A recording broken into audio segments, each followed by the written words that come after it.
बिस्मिल्लाहिर्रहमानिर्रहीम। रब्बि इश्रह ली सदरी व यस्सिर ली अमरी वहलुल उक़्दतम मिन लिसानी यफ़क़हू क़ौली। रब्बि ज़िदनी इल्मा। अस्सलाम वालेकुम। आज का हमारा टॉपिक है Gauss's law from the chapter electrostatics.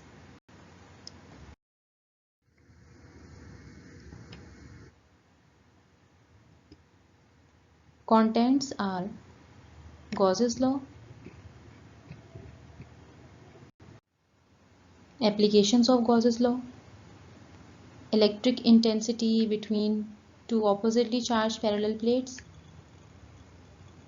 electric intensity due to infinite sheet of charge.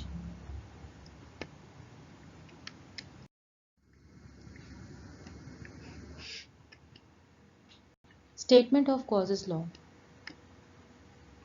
The total electric flux through any closed surface is 1 upon epsilon naught times the total charge enclosed in it. Mathematically, phi E, phi is the symbol used here for electric flux, is equals to Q upon epsilon naught, where Q is the total charge enclosed in any closed surface divided by the permittivity of free space. Explanation. Let us consider an irregular closed surface S enclosing point charges Q1, Q2, Q3 up to Qn. यहाँ पर हम एक close surface consider करेंगे। ज़रूरी नहीं है ये surface आपके पास फेयर हो, जैसा कि पिछले टॉपिक में पढ़ा था। कौन सा टॉपिक था हमारे पास? लास्ट टॉपिक जो हमने कवर किया है उसका नाम था electric flux through a close surface. अब हमने उसमें जो क्लोज सरफेस कंसिडर की थी वो एक स्फेयर था, स्फेरिकल सरफेस के ऊपर। वहाँ पे हम देख रहे थे स्फेरिकल सरफेस पर कि इलेक्ट्रिक फ्लक्स की क्या वैल्यू है। यहाँ पर हम किसी तरह की भी एक नॉन सिमेट्रिकल शेप कंसिडर करेंगे और हम इसमें देखेंगे कि अगर हम n नंबर ऑफ चार्जेस रख दें तब हमारे पास इलेक्ट्रिक फ्लक्स की क्या वैल्यू बनती है। अब हम एक छोटा सा पैच कंसिडर करेंगे। उस छोटे से पैच या छोटे से एक टुकड़े में हम देखेंगे इलेक्ट्रिक इंटेंसिटी की वैल्यू क्या है। It is out of this surface. क्यों आउट ऑफ सरफेस है? क्योंकि ये पॉजिटिव चार्जेस कंसिडर किए जा रहे हैं और पॉजिटिव चार्जेस की electric lines of forces away from that surface होती हैं। Delta A1 vector area A जो हम इलेक्ट्रिक फ्लक्स के चैप्टर में पढ़ते आ रहे हैं। So vector area A it is making an angle of 90 degree with the surface, जिसको हम कहते हैं नॉर्मल ड्रॉ करना। इनके दरमियान में जो ये एंगल नज़र आ रहा है दैट इज़ θ1 और θi। हमने बेसिकली इस एंगल की ओरिएंटेशन चेक करनी है for these number of charges. बाकी सारी डेरिवेशन बिल्कुल वैसे होगी जैसे आप electric flux through a close sphere कर रहे थे, मगर उसको हम सम अप कैसे करेंगे? अब हम n नंबर ऑफ चार्जेस के लिए इलेक्ट्रिक फ्लक्स की वैल्यू कैलकुलेट कर रहे हैं। सो phi E is equals to phi1 plus phi2 plus phi3 plus phi n by putting the value from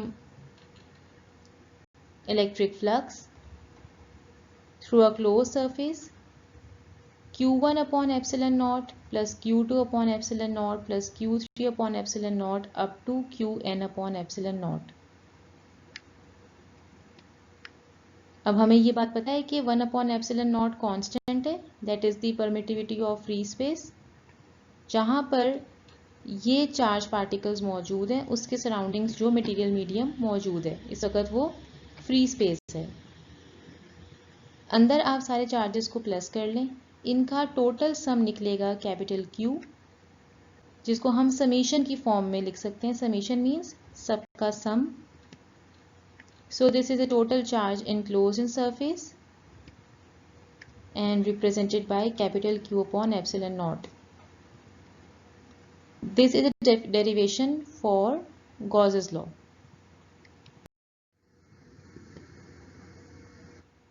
Now for applications of Gauss's law. Electric intensity due to an infinite sheet of charge.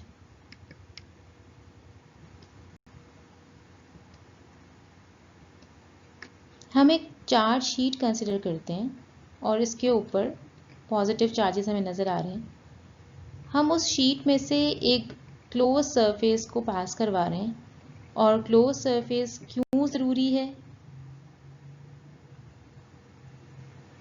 क्योंकि हम जब तक close surface consider नहीं करेंगे हमें ये पता है कि हम गॉसेस लॉ इसके ऊपर अप्लाई नहीं कर सकते। अब इस क्लोज सरफेस को हमने एक सिलेंड्रिकल शेप बना दिया और इसके हमने दो फेसेस कंसिडर करने हैं, एक ये फेस P, एक और फेस P डैश। अब यहाँ देखें इसके ऊपर जो वेक्टर एरिया है दैट इज n हैट, ये क्रॉस सेक्शनल एरिया का वेक्टर है, नॉर्मल एरिया। सिमिलरली इस सरफेस के ऊपर, इस फेस के ऊपर जो वेक्टर एरिया है उसका नॉर्मल है n। यहाँ पर इलेक्ट्रिक इंटेंसिटी की वैल्यू हम देख रहे हैं, यानी कि नंबर ऑफ लाइंस जो यहाँ से पास कर रही हैं उसकी डायरेक्शन को रिप्रेजेंट कर रहा है। सिमिलरली ये भी इलेक्ट्रिक इंटेंसिटी की डायरेक्शन को रिप्रेजेंट कर रहा है। एक और जगह पर हम कंसिडर करते हैं एक वेक्टर जो इस कर्व सरफेस के ऊपर हम वेक्टर एरिया कंसिडर कर रहे हैं। अब अगर आप एंगल देखना चाह रहे हो, बेसिकली जो हम थीटा ओरिएंटेशन देख रहे थे, अब उस थीटा ओरिएंटेशन में क्या है, अगर इस वेक्टर एरिया के दरमियान में और इलेक्ट्रिक इंटेंसिटी के दरमियान में मैं एंगल देखूं दैट इज़ 90 डिग्री परपेंडिकुलर, जबकि मैं इस वेक्टर एरिया के दरमियान में और इलेक्ट्रिक इंटेंसिटी के दरमियान में वैल्यू देखूं तो ये एंगल 0 है। सिमिलरली इस साइड पर मैं वेक्टर एरिया और इलेक्ट्रिक इंटेंसिटी के साइड दरमियान में एंगल देखूं तो भी 0 है। इसका मतलब है मैंने टोटल 3 साइड के ऊपर फ्लक्स कैलकुलेट करने की कोशिश की है। फ्लक्स दोबारा से बता रही हूँ, number of electric lines of forces जो किसी भी एरिया में से पास कर रही हूँ उसको हम काउंट कर सकते हैं, उसे फ्लक्स कहा जाएगा। So flux through that curve surface जहाँ एंगल 90 बन रहा था, तो cos 90 हमें पता है कि ये 0 होगा। सो कोई फ्लक्स वहाँ कैलकुलेट नहीं किया जाएगा। No electric lines of forces are passing through that area. Flux through first flat surface जो पॉइंट P था, cos 0 था, so maximum flux. Now for flux through second surface, again हमें पता है cos 0 है, so maximum flux. By adding the total flux हमारे पास answer आएगा 2EA। This is your equation number 1। अब हम एक और चीज कंसिडर कर रहे हैं, एक और डेफिनेशन, इसका नाम है सरफेस चार्ज डेंसिटी। सिग्मा से रिप्रेजेंट किया जाएगा, that is capital Q upon A। Means surface charge density means charge per unit area, how much charge is stored at per unit area. So इसका unit बनेगा coulomb per metre square. अगर मैं इसमें से charge की value निकालना चाहूँ that is sigma A। According to Gauss's law Q upon epsilon naught, Q की जगह पर आप वो सिग्मा A की वैल्यू पुट करें। This is your equation 2। By comparing 1 and 2, the value of electric intensity is sigma upon 2 epsilon naught.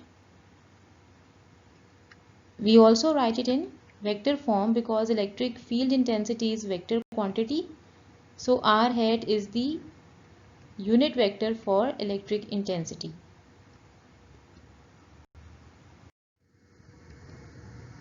Now for another application, electric intensity between two oppositely charged parallel plates. हमें दो plates दी जाएंगी, oppositely charged हैं, means एक plate positively charged है, इसके ऊपर surface charge density positive sigma है। एक प्लेट है negatively charge, this is surface charge density minus sigma. हमें पता है electric lines of forces they start from positive and they end at negative.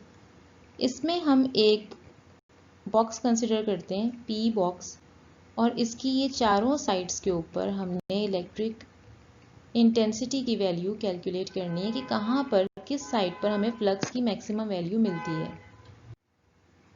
Okay, सो इस साइड को देखें, सबसे पहली साइड को, तो बेसिकली ये फील्ड में रखी हुई ही नहीं है, ये फील्ड से बाहर है। सो अगर फील्ड से बाहर है, कोई फ्लक्स इनक्लोज्ड नहीं होगा। सेकेंड साइड को देखें, this is parallel to electric field. अगर ये इलेक्ट्रिक लाइंस ऑफ फोर्सेस या इलेक्ट्रिक फील्ड के पैरेलल है तो इसके ऊपर बनने वाला वेक्टर एरिया यकीनन इस तरह होगा, ठीक है, परपेंडिकुलर। सो अगर परपेंडिकुलर है तो there is 90 degree angle between them. 90 degree का एंगल बन रहा है इलेक्ट्रिक लाइंस ऑफ फोर्सेस और एरिया के दरमियान में, तो cos 90 0 होगा। Similarly the case with this side as well. अब बच जाती है हमारे पास सिर्फ एक नीचे वाली ये साइड। अगर मैं इस पर देखूं, which is basically perpendicular to this electric field, but its vector area is in the same direction of electric field, वो इस तरह ड्रॉ होगा डाउनवर्ड। तो इसका मतलब है इलेक्ट्रिक इंटेंसिटी और वेक्टर एरिया के दरमियान में एंगल 0 है। cos 0 होगा तो मैक्सिमम फ्लक्स होगा। सो हमने क्या कंक्लूड किया कि बेसिकली आपके पास जो ये बॉक्स की 4 साइड्स हैं उसमें से 3 साइड के ऊपर फ्लक्स की वैल्यू 0 है और सिर्फ एक साइड पे फ्लक्स की वैल्यू मैक्सिमम है। So according to Gauss's law, summation E delta A is equals to Q upon epsilon naught. हमें पता है दो जगह पर फ्लक्स की वैल्यू 0 थी, वैल्यू पुट कर दी, आपके पास अगेन सरफेस चार्ज डेंसिटी को हम पुट करेंगे सिग्मा ए, और यहाँ से हमारे पास आंसर आ जाएगा E is equals to sigma upon epsilon naught r hat. अब आप देख रहे हो इस इक्वेशन में भी और जो प्रीवियस इक्वेशन है दोनों में से एरिया कैंसिल आउट हो गया है। सो ये डिपेंड करता है, इंडिपेंडेंट है, Gauss's law is independent of that area, but it depends upon two things only, एक सरफेस चार्ज डेंसिटी पर और number 2 permittivity of free space पर, किस मीडियम में रखा हुआ है ये उस पर डिपेंड करेगा।